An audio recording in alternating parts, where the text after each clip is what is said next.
Ah, look, here comes Cadet Marintet.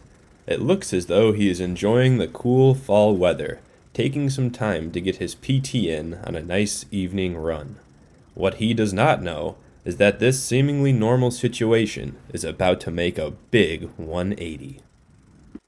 Not to worry, just like all Air Force ROTC cadets should, this one knows the 5 C's. First, confirm the presence of the suspected IED. Do this from a safe distance, making use of binoculars and any cover available. It is important to gather as much information as possible to be submitted up the chain of command. The primary details you should be gathering are as follows. Date and time. When was the device discovered?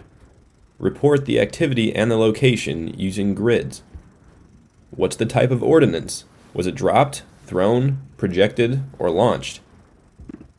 Be sure to disclose any nuclear, biological, or chemical contaminations. What equipment, facilities, or other assets are threatened by the device? What is the overall impact on the current mission? What protective measures should be taken to protect personnel and equipment? And finally, what is the recommended priority level? Should we see an immediate response, or is it really no threat? Once the area is clear, it must be cordoned off by a minimum of 300 meters. The purpose of this is to prevent unauthorized personnel and vehicles from entering the site, to both ensure their own safety and the protection of the EOD, or Explosive Ordnance Disposal, responders. Now let's not forget one of the most important C's, the dual-pronged C known as call/check. When confronted with an IED, the first step to the call is to call your higher headquarters and inform them of the IED. Part of the call step could also include calling the EOD, otherwise known as the Explosive Ordnance Disposal. Once you and your flight have moved to a safer location, the check step begins. All personnel should conduct 5 and 25 meter checks for secondary IEDs. When an IED is found, it is always assumed that the first IED is bait.